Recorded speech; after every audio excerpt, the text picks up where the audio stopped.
জুলাই সনদের পক্ষে মানুষকে কথা দিয়ে ভোট চেয়ে ক্ষমতায় আসার পরে বলে যে নির্বাচনের জন্য জুলাই সনদে এগ্রি করেছি, নির্বাচনের জন্য এগ্রি না করলে এই নির্বাচন হতো না।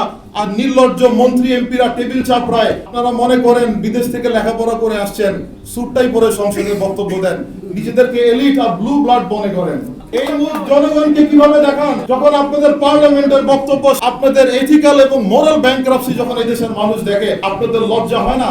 ইতিহাস কখনো পাল্টানো যায় না। যেখানেই জুলুম এবং নিপীড়ন হবে সেখানেই হাজী শরীয়তুল্লাহরা ভিন্ন ভিন্ন নামে এসে উপস্থিত হয়ে যায়। প্রত্যেকটা মুসার জন্য আল্লাহ একটা সাগর নির্ধারণ করে দেন, যেটাতে সেই ফেরাউনকে ডুবে মরতে হবে। বালাকোটে যখন শহীদ আহমেদ বরেলভী দাঁড়ান, একইভাবে 24-এ নাহিদ, আসিফ, সার্জিস এবং হাসরাতরা দাঁড়ান। এই কোটা বিরোধী আন্দোলন যখন এক দফার আন্দোলনের রূপ নিল, আমরা যাদেরকে চিনতাম না, যাদের নামও শুনি নাই, তারা তো আর হাজী শরীয়তুল্লাহর বংশ থেকে আসে নাই, তারা তো আর বাপদাদার মতো এরকম লিগেসি বহন করে না যে তাদেরকে চিনতে হবে বা তাদেরকে জানতে হবে।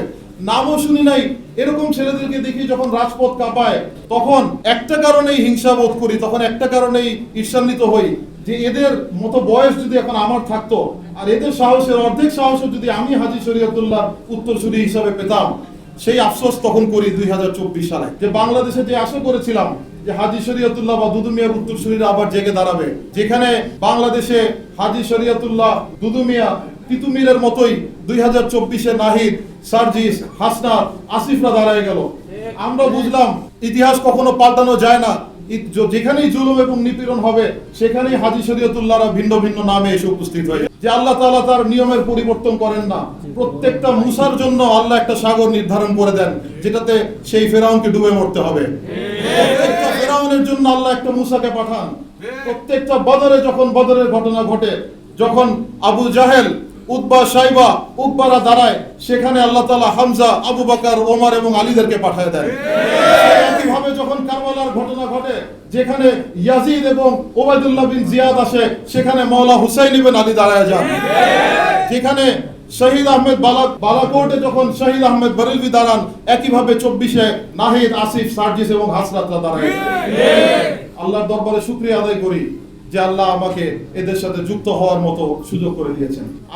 অনেকে আমাকে বলেছেন, যখন আমি একটু রাজনীতিতে অ্যাক্টিভ হওয়ার কথা বললাম, আমাকে অনেকে বলল যে আপনি একটা বংশীয় লিগেসি বহন করেন। আপনার বাবা, মানে আমার বাবা মুসলিউদ্দিন আবু বকর ইসলামী ঐক্য জোটের সিনিয়র ভাইস চেয়ারম্যান ছিলেন এবং 4 দলীয় ঐক্য জোটের সাথে অ্যাক্টিভলি রাজনীতি করেছেন 2000 সালে। তো আমাকে বলে, আপনি কেন এরকম একটা ছোট দলে যাচ্ছেন, আপনি কেন বড় দলে যান না? তো আমি কিছু বলি নাই, আজকে আপনাদের মাধ্যমে একটু উত্তরটা দিয়ে দিই। ব্যাপারটা হচ্ছে, ভাই, আমি তো এখানে হালুয়া রুটি ভাগ নেওয়ার জন্য আসি নাই। যে হালুয়া রুটি দরকার আপনাদের পরিচয় নাই। আমি তো 200 বছরের ইতিহাস বহন করি। আল্লাহর রহমতে আমাদের হালুয়া রুটির অভাব হয় না। যদি হালুয়া রুটির ভাগ নিতে হইতো তাহলে তো কিংস পার্টি জয়েন করতাম। জুলাই সনদের পক্ষে মানুষকে কথা দিয়ে ভোট চেয়ে ক্ষমতায় আসার পরে বলে যে নির্বাচনের জন্য জুলাই সনদে এগ্রি করেছি, নির্বাচনের জন্য এগ্রি না করলে এই নির্বাচন হতো না। আর নির্লজ্জ মন্ত্রী এমপিরা টেবিল চাপড়ায়, সেই দলে আমি। আপনারা মনে করেন বিদেশ থেকে লেখাপড়া করে আসছেন, স্যুটটাই পরে সংসদে বক্তব্য দেন, নিজেদেরকে এলিট আর ব্লু ব্লাড মনে করেন। খোঁজ দিয়ে দেখেন, আপনারা এই স্যুটটাই তো গায়ে না পরে মুখে পরা উচিত।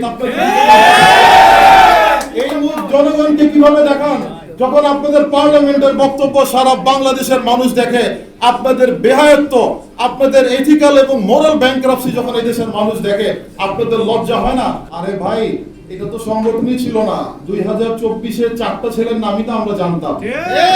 আজকে তো এনসিপি বললে বাংলাদেশের মানুষ চেনে। যদি আল্লাহর রহমত হয়, 2031 সালে দেখেন এনসিপি কোথায় যায়। যারা এখনো আপনারা বিভিন্ন মতনৈক্যের কারণে, নিজেদের মধ্যে ছোটখাটো বিরোধের কারণে আপনারা এনসিপি থেকে দূরে আছেন, আমি আপনাদের মধ্যে নতুন, আমি আপনাদের মধ্যে সবচেয়ে নবীন। আমি বলতে চাই যে এই ছোটখাটো জিনিসগুলি ভুলেন, এই ছোটখাটো জিনিসগুলি বাদ দিয়ে আবার এনসিপিতে আসেন। যেভাবে আপনারা 2024-এ নেতৃত্ব দিয়েছেন, আরেকবার দেশকে এনসিপির নেতৃত্ব দেওয়ার সময় চলে আসে। যদি আমি হায়াতে থাকি, ইনশাআল্লাহ আমি এদেশে মানুষের মুক্তির জন্য, মানুষের মুক্তি এবং মানুষের কল্যাণের জন্য, এদেশের ন্যায় এবং ইনসাফ প্রতিষ্ঠার জন্য ইনশাআল্লাহ এনসিপির নেতৃত্বে সক্রিয়ভাবে কাজ করব ইনশাআল্লাহ। আপনাদের দলে নেতার ছেলে নেতা হয়, আপনারা নেতাকে মনে করেন রাজা, আর আপনাদের কর্মীদেরকে মনে করেন প্রজা। আর আপনাদের কর্মীরা আপনাদের ইবাদত করে, আপনারা হ্যাঁ বললে তারা হ্যাঁ বলে, আপনারা না বললে তারা না বলে, আপনারা অন্যায়ের পক্ষে কথা বললে তারা টেবিল চাপড়ায়। এত লেখাপড়া করে এসে ওগুলি সংসদের বাইরে রাখে, গাড়ির সাথে লেখাপড়াগুলি তাদের বিদেশি ডিগ্রিগুলি রেখে সংসদে খালি মাথা নিয়ে ঢুকে, ওইখানে আপনাদের নেতা যা বলে তার উপরই তারা টেবিল চাপড়ায়। আমাদের পরিবারতন্ত্র আমাদেরকে শিখিয়েছে যে হাজী শরিয়াতুল্লাহর উত্তরসূরি হওয়ার পরেও আমি এনসিপির একজন কর্মী হয়ে কাজ করার মতো মানুষ।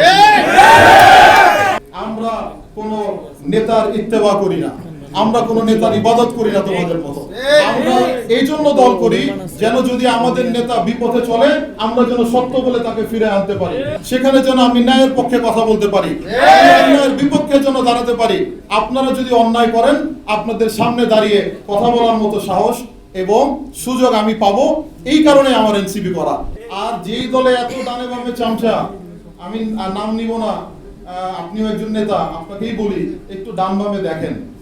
এরকম চামচামি আমরা বাংলাদেশে দেখে আসছি 1971 সালে।